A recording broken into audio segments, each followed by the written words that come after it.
গেইলের gas pipeline পাতা নিয়ে গ্রামবাসীদের বিক্ষোভ। চণ্ডীতলার নবাবপুরের পাকুড় মৌজা, কৃষ্ণরামপুরের জঙ্গলপাড়া মৌজায় জেসিবি দিয়ে জমি খুঁড়তে গেলে কাজ বন্ধ করে দেয় গ্রামবাসীরা। চণ্ডীতলা থানার পুলিশ র্যাফ নিয়ে হাজির হয় ঘটনাস্থলে। পাইপলাইনের মাধ্যমে গ্যাস নিয়ে যাতে কাজ শুরু করেছে কেন্দ্রীয় অধীন সংস্থা গেইল। গেইলের ডিজিএম কনস্ট্রাকশন সুদীপ দাস বলেন, পেট্রোলিয়াম অ্যান্ড মিনারেল অ্যাক্ট 1962 সালের অধীনে কাজ করা হচ্ছে। বিহার থেকে পাইপলাইনের কাজ হচ্ছে হলদিয়া যাবে।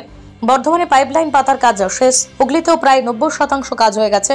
চণ্ডীতলায় কিছু সমস্যা হচ্ছে। নিয়ম অনুযায়ী জমির মালিকদের নোটিশ দেওয়া হয়, ভূমি অধিগ্রহণ দপ্তর থেকে শুনানি হয়, জমির দাম নির্ধারিত হয়, তারপরে এই কাজ হয়। পাইপলাইন পাতা হলে জমি মালিকদেরই থাকে, চাষাবাদ করতে পারে, পাইপের ক্ষতি হতে পারে, এমন কিছু করা যায় না। গ্রামবাসীদের অভিযোগ, তাদেরকে জানানোই হয়নি, অনেকেই কোনো নোটিশ পাননি। আজ হঠাৎ করে দেখেন যে জমিতে জেসিবি নেবে মাটি খুঁড়তে শুরু করেছে, তাই তারা কাজ আটকে দেন। জমির ক্ষতিপূরণ কত দেওয়া হবে সে বিষয়ে বিস্তারিত কিছু জানানো হয়নি। ভয় দেখানো হচ্ছে জমি দেওয়ার জন্য, এমনই অভিযোগ তাদের। আগে জমির ক্ষতিপূরণ সঠিক দিতে হবে, কারণ যে জমিতে পাইপ লাইন বসেছে সেই জমির মূল্য কমে যাবে। বাড়িঘর বা কারখানার জন্য জমি বিক্রি করতে অসুবিধা হবে।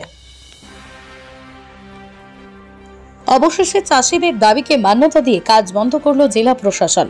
গ্যাসের পাইপলাইন বসানোকে কেন্দ্র করে সকাল থেকেই উত্তপ্ত হয়ে ওঠে এলাকা শান্ত রাখতেই নামানো হয় বিশাল পুলিশ বাহিনী। চাষিদের দাবি ছিল সরকারি আধিকারিকদের এসে কথা বলতে হবে এবং কাজ বন্ধ করতে হবে। সেই মতোই হুগলি জেলা ভূমি দপ্তর থেকে 2 সদস্যের আধিকারিক আসেন এলাকায়। গ্যাসের পাইপলাইন বসানোর কোম্পানির আধিকারিক সহ চাষিদের সাথে কথা বলেন এবং অভিযোগ নোট করেন। তৎক্ষণাৎ তিনি জানিয়ে যান, এই মুহূর্তে কাজ বন্ধ থাকবে এবং সমস্ত মেশিনপত্র মাঠ থেকে তুলে নিতে হবে। আগামী দিনে চাষিদের সংশ্লিষ্ট দপ্তরে লিখিত করে মহান জানানো হবে এবং নির্দিষ্ট পর্যালোচনা করা হবে। পরবর্তী সময়ে সমস্ত দিক খতিয়ে দেখে এবং বিবেচনা করে কাজের অনুমতি দেওয়া হবে। পাশাপাশি তিনি আরও বলেন, যে সকল জমিতে ফসল ছিল যা এই কাজ করার দরুন ক্ষয়ক্ষতি হয়েছে তাও লিখিত আকারে জানানোর জন্য বলা হয়েছে এবং তার ক্ষতিপূরণের ব্যবস্থাও করা হবে। চাষিরা এই আশ্বাস পাওয়ার পর বিক্ষোভ তুলে নেন এবং তা মেনেও নেন। এখন এই বিষয়ে আগামী দিনে কি পদক্ষেপ গ্রহণ করছে বা কি সিদ্ধান্ত হচ্ছে সেটাই এখন দেখার। Bureau report, Bengal news express.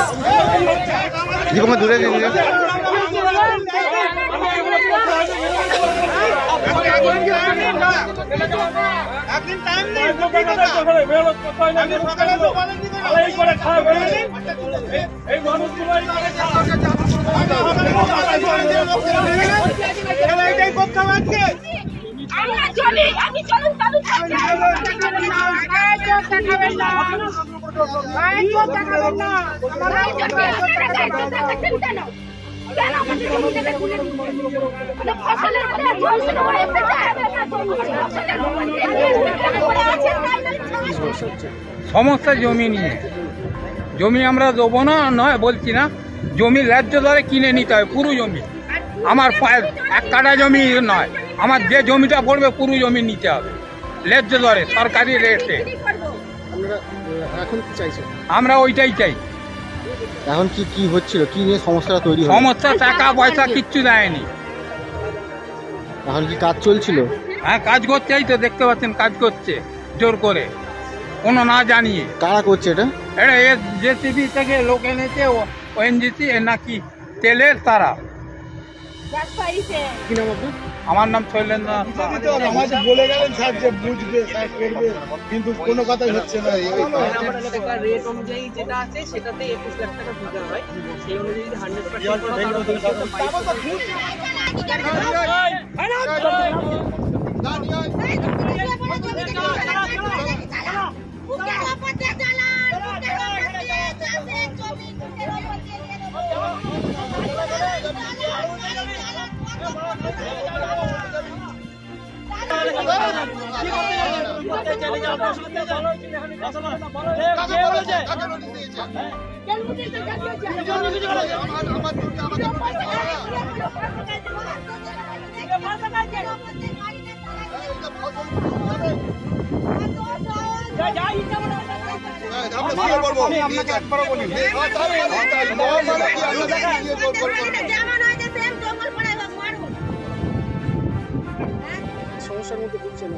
সমস্যা বলতে আমাদের কোনো কিছু জানানো হয়নি, কিছু নয়। হঠাৎ এসে সকালবেলা গাড়িটা লাগিয়ে আলুগুলো ভেঙে নিচ্ছে, আলু ভেঙে ওরা গ্যাস লাইন করছে, আমাদের কোনো কিছু বলাই হয়নি। ওরা বলছে যে আপনাদের নোটিশ দেওয়া হয়েছিল আগে থেকে। নোটিশ কবে দিয়েছে জানি না, সে নোটিশ দিয়েছিল হয়তো, তারপরে আর কোনো যোগাযোগ নেই। আমরা কোনো টাকা কাগজও নিইনি, কোনো কাগজও জমা দিইনি, কোনো টাকা পয়সাও নিইনি। ক্ষতিপূরণের যে বিষয়টা ওরা বলছে সেটা কি আপনারা মেনে নিচ্ছেন? না। কি নাম আপনার? আমার নাম নবকুমার খান। 5099 দাগের আমার জমি আমি 2020 সালে কনভার্সন করেছি। কনভার্সন করার পরে আমি পাঁচিল দিয়েছি, আমার কাছে কোনো ইস্যু হয়নি, চিঠিও আসেনি, কিচ্ছু আসেনি, চিঠিও আসেনি। কিন্তু আমার এখন হট করে এসে দেখছি আমার পাঁচিলটা ভেঙে ফেলেছে, এরা বাই ফোর্স পুলিশ নিয়েছে, আমার উপর টর্চার করছে এবং এখানে আমাকে জোর করে বলছে যে এই জায়গাতে যাবে, আপনি কোনোভাবেই রাখতে পারবেন না। আমরা এটা বিডিওকে জানালাম, বিডিও বলে ইলিগালি আমরা করে ফেলেছি, ইলিগালি আমরা করে ফেলেছি কনভার্সনটা। তাহলে কনভার্সনটা ইলিগালি উনি করেছেন, উনি নিজে বলছেন। তাহলে কোনটা ঠিক? আমাকে কোনো চিঠি করেনি আজ পর্যন্ত। কি যাবে ওখান দিয়ে সেই গেলে পাইপলাইন গ্যাসের লাইন যাচ্ছে। নোটিশ পাইনি। দ্বিতীয়ত এখনো জমিতে ফসল আছে, তার উপর দিয়েই গাড়ি নিয়ে চলে আসছে, আমাদের দাবি মানছে না, বলছে না হবে না, জোর জবরদস্তি পুলিশ প্রশাসন দাঁড়িয়ে করাচ্ছে কাজটা। আর আমাদের দাবি হচ্ছে আমাদের পুরো জমি নিয়ে নাও। আমরা এই যে 4 হাত 5 হাত দু সাইডে পড়ে থাকবে সেই জমিটা নিয়ে আমরা কি করব? আমাদের পুরো নিয়ে নাও, ন্যায্য মূল্য পুরো কিনে নাও, আমরা বিক্রি করে দেবো তোমাদের। আমরা বলছি রেলমন্ত্রী তো কিনে নিচ্ছে, রেল যখন হচ্ছে তাহলে তোমরাও কিনে নাও পুরো। আমাদের জমিটা আমাদের ভবিষ্যতের জন্যই তো, আমাদের ছেলে মেয়ে তাদের ভবিষ্যৎ। আমরা যদি বিক্রি করতে যাই ভবিষ্যতে বিক্রি করতে পারবো না, জিরো ব্যালেন্স, তাহলে আমরা কেন জমিতে দেবো? কিন্তু কর্তৃপক্ষ তো বলছে আপনারা টাকা নিয়েছেন। না, আমরা এখন নোটিশ পাইনি, কাগজ টাকাটা নেবো কোথা থেকে? আমরা তো এখনো নোটিশ পাইনি। এই মুহূর্তে কি চাইছেন? আমরা এই মুহূর্তে কাজ বন্ধ রাখতে বলছি। আমরা জমি আগে মিটিং হোক, তারপর ন্যায্য মূল্য দিক, আমরা কাগজ ওদের হাতে তুলে দেবো, পুরো জমি ওরা কিনে নি। আপনার নাম কি? আমার নাম পূর্ণিমা। মানে কাজটা হবে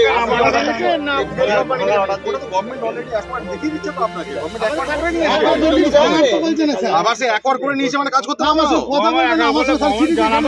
আপনি সেটা আমাকে চিঠি করে জানাবেন তো। কি বলছেন স্যার? আপনার জমিটা পুরোপুরি গভর্নমেন্ট গেজেটে, তাহলে কি করে উঠবে? গভর্নমেন্ট যদি রাতারাতি বসে শুধু ঠান্ডা করে বসে একটা স্যাটেলাইট আমার বাস্তু তারা দেখবে না যে কনভার্সনে বাস্তু করা আছে, তারা বলতে যায় না পাইপলাইন পাঁচিল দেওয়া জায়গা জানে না ওরা। কথা বলতো আপনার কথা তো বলতাম।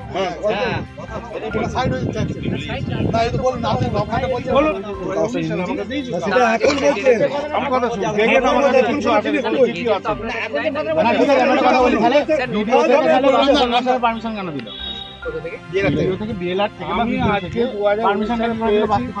জানানো হলো না, ওই তো দিলাম একটা।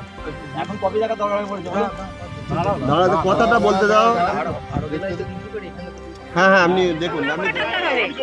যদি আমাদের যে পাইপলাইনটা আসছে সেটা যোগীপুর হয়ে, বিহার হয়ে, পশ্চিমবাংলা হয়ে এখন ওটা যাবে হলদিয়া।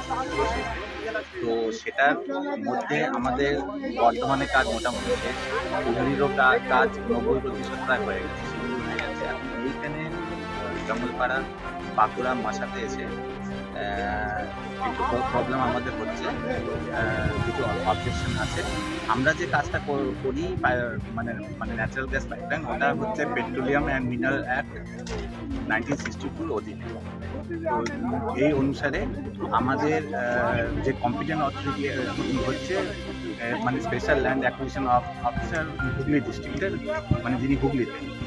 তো ওখান থেকে আমরা যে ওখান থেকে মানে অ্যাজ পার যে পিএমপি অ্যাক্ট জমির দাম আমরা মানে জমিটা মানে কেনা হয় না এই অ্যাক্টে। হাজার মানে কিলোমিটার পাইপলাইন যায়, তো হাজার মানে কিলোমিটার জমি তো কেনা যাবে না। তো ওই জন্য ওই অ্যাক্টে কী হয় মানে একটা সত্য না হয়, 20 মিটার হোক 30 মিটার হোক এরকম ওই করিডোরে সত্য না হয়, তার উপরে মানে তার নিচ দিয়ে পাইপটা যায়। ওই জন্য একটা rate as per PMP act, সে ওয়েস্ট বেঙ্গলের 22% অফ দ্য মার্কেট রেট। অংশটা দেওয়া হয়, যদি জমিটা ট্রান্সফার হয় না যার নামে সেই থাকে, যে মানে এগুলো যেই কাজটা আগে থেকে করছে সেই কাজ মানে পরেও করা যায়, খালি ওর ওপরে এমন কিছু করা যাবে না মানে যেটাতে পাইপের ক্ষতি হয়। আপনারা কি চাষিদের সঙ্গে কথাবার্তা বলেই জমি নিচ্ছেন না চাষিদের বন্ধ করে রেখে? এইটা যখন রেট ঠিক হয়েছে অনেকবার মানে রেট হিয়ারিং করা হয়, মানে যেটাতে ত্রিপুরা থেকে মানে ভূমি অধিগ্রহণ দপ্তর থেকে লোকরা আসে, আমরা থাকি, মানে চাষিরাও থাকে, আর এডিএসআর থেকে রেট নিয়ে ঠিক করা হয়। তো রেটটা আমাদের হাতে থাকে না ঠিকই, এটা রেল ডিপার্টমেন্ট থেকে রেটটা। চাষিদের যেটা অভিযোগ, আপনারা চাষিদের না বলেই জমি অধিগ্রহণ করছেন না, ওদের মানে এই অ্যাক্টের অনুসারে 3-1 আগে হয়েছে, তারপরে 6-1 হয়, গ্যাজেট পাবলিকেশন হয়, দুবার হয়, প্রত্যেকবার নোটিশ দেওয়া হয়। এখন কেউ যদি নোটিশ না নেয়, চাষিদের অভিযোগ হচ্ছে আপনারা রাস্তার ধারে জমির যা দাম দিচ্ছেন, মাঠের মাঝখানে জমির দাম আলাদা হচ্ছে, মানে দামের তারতম্য হচ্ছে। আমরা তো দাম ধার্য করছি না, রাস্তার ধারে দাম একটু বেশি, মানে সব জায়গাতেই এখানেও আছে। রাস্তার ধারের যে জমির দাম ওটা মাঠের জমির থেকে এখানেও বেশি, আর জমির রেটটা মানে গেল ঠিক করে না, জমির রেটটা এলএ ডিপার্টমেন্ট থেকে ঠিক।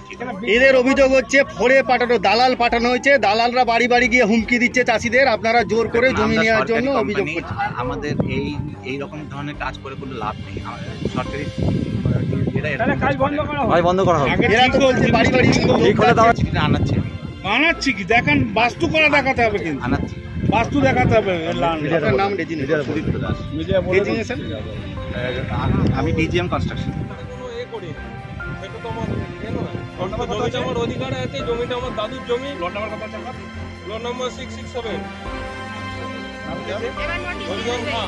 নোটিশ দেওয়া মানে আমি হস্তান্তর যদি করি তবে আমার জমি। আপনার বাড়িতে যদি নোটিশ নিয়ে যায়, আপনি যদি নোটিশ না নেন, সেই দোষটা কার হতে পারে? নোটিশটা কি আছে আমি না বললে আমি কি করে জানবো? নোটিশটা কি আছে? নোটিশটা পড়ার পর আমি জানবো যে দিতে হবে। আপনাকে কি আগে বলা হয়েছিল যে আপনি আগে সাইন করে নিন? নোটিশটা পড়ার পর বলা হয়েছে যে ওই জমি এই জন্য দিতে হবে, সেই নোটিশটা লেখা যাবে। যদি না নোটিশটা পড়ি, যদি না নিই, তাহলে আপনি যে জানেন না এই কথা আমাকে জানি, নোটিশ এসে যে জানি আমি দিতে পারছি, তাহলে জমিটা আমি দিয়ে আমি এটা বলছি।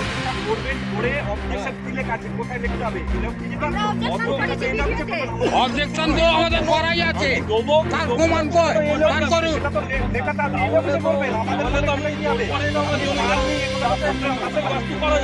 আমার যদি একটা জায়গা যদি পাঁচটা আমার ভাই, তারা কোথায় থাকবে? আপনারা আপনাদের কাজটা এগিয়ে যাচ্ছে, তো আমরা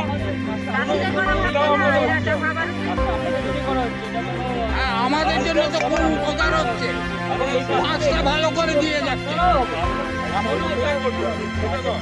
টাকাটা দিয়ে যান না, জমি কিনুন, টাকা জমা দিয়ে।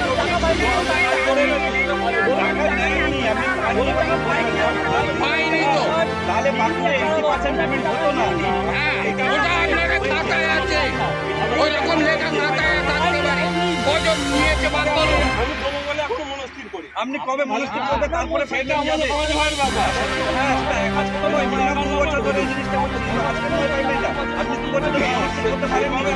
আপনারাও করেননি, আজকে বলবেন